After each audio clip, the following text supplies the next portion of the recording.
వద్దు లక్ష్మణ్, నువ్వు వెళ్ళి ఇక్కడి నుంచి. చిన్నరాజువారు గాని చూసారంటే. నాకెప్పుడు అనిపించేది మహల్లో ఉండే వాళ్ళందరూ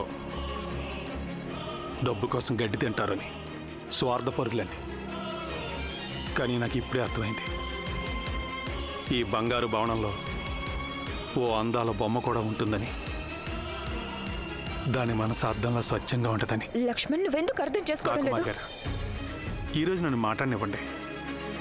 చిన్నప్పుడు మా అమ్మ నాకు రోజు రాకుమారి కథలు వినిపించేది. కానీ నా అదృష్టం చూడండి, అలాంటి ఓ కథలో నేనే పాత్రనయ్యాను. మీకు ఈ భవనంలో ఏ ఆపద లేదని నాకు పూర్తిగా నమ్మకం కలిగేంత వరకు నేను ఈ కథలో నుండి బయటికి వెళ్ళే ప్రసక్తి లేదు.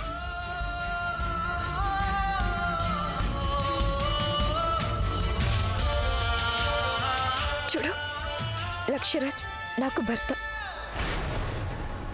మాకు ఆయన వల్ల ప్రమాదం ఉండదు. 7 అడుగులు నడిచాం మేము. ఎన్నో జన్మల బంధం మాది. మా ఇద్దరి బంధంలో పిచ్చుకకి డ్యాగ్కి ఎలాంటి సంబంధం ఉండదు.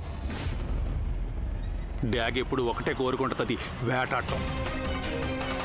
రాకుమార్ గారు నేను చెప్పేది ఏంటంటే, ఈ రోజు కాకపోతే రేపైనా వాళ్ళు మిమ్మల్ని చంపి తీరతారు. కానీ అది నేను జరగనివ్వను. నాకు తెలుసు నేను ఒక దారిలో తిరిగే సాధారణమైన మనిషిని.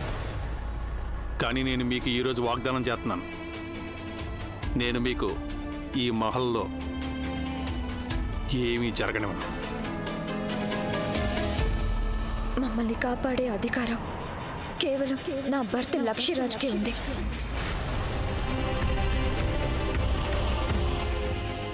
నీకెలాంటి అధికారం లేదు. ఇక ఈ రోజు నుండి మా దగ్గరికి రావాలని కూడా ప్రయత్నించొద్దు. నువ్వు మాకు ఎలాంటి సహాయం చేయలేనప్పుడు మాకు మరిన్ని సమస్యలు తెచ్చిపెట్టుకో. ఈ రోజు నుండి మేము నిన్నెప్పటికీ కలవలేము.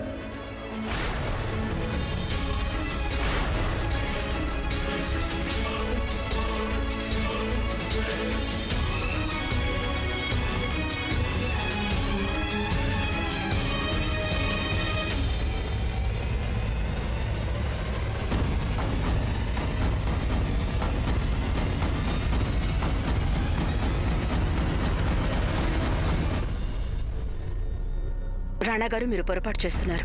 మీరు ఈ యుద్ధం పోరాడకూడదు. మరేం చేయమంటారు?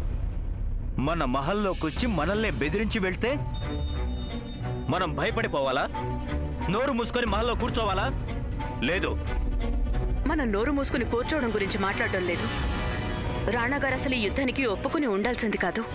ఒకవేళ రాణా గారు ఈ యుద్ధానికి ఒప్పుకొని ఉండకపోతే అప్పుడు ప్రజల మనసుల్లో రాణా గారి పట్ల గౌరవం ఎలా ఉంటుంది?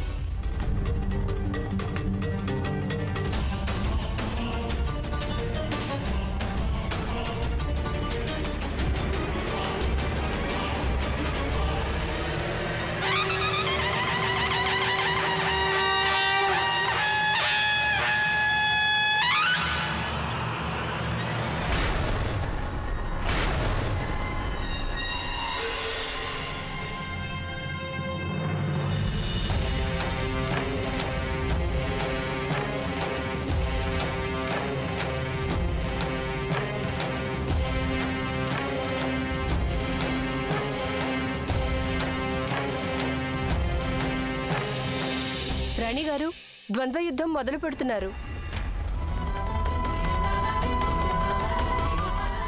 రాణా గారికి ఏమై ఉంటుంది? ఆ పిచ్చివాడి మాటల్లో పడి ఆయన ఇలాంటి నిర్ణయం ఎందుకు తీసుకున్నారు? ఆయన్ని రక్షించు దుర్గమ్మ.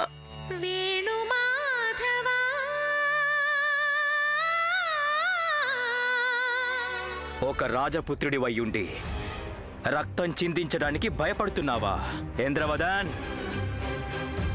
అస్సలు భయపడకండి. మా హృదయం చాలా ఉదారమైనది. మేము కొంచెం జాగ్రత్తగా మీ ప్రాణాలైతే తీస్తాము, కానీ మీ రక్తాన్ని ఎక్కువగా చిందించములేండి.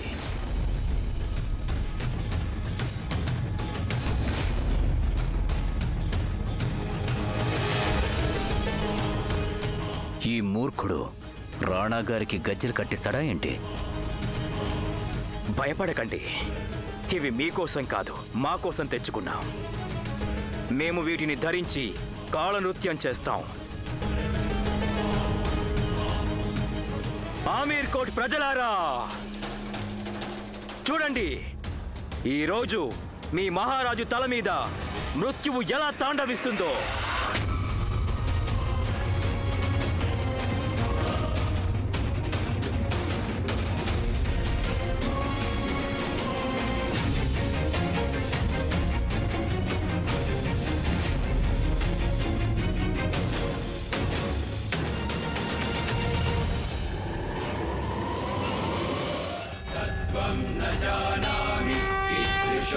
ఇక యుద్ధం మొదలెడదామా?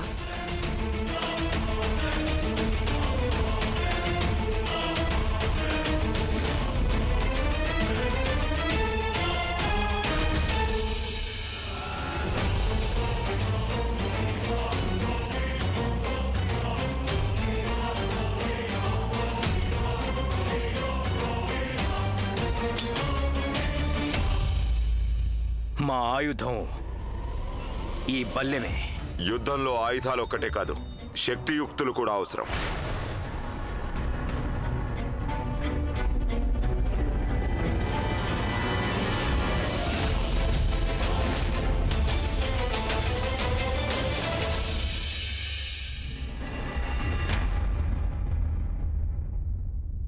రాణిగారు, రాణా గారు వారి దుర్గామాత ఖడ్గంతో కాకుండా బల్లెంతో పోరాడుతున్నారు. నాకు ముందే తెలుసు ఆ వ్యక్తి ఏదో ఒక ఎత్తు వేసి తీరుతాడని. రాణా గారు,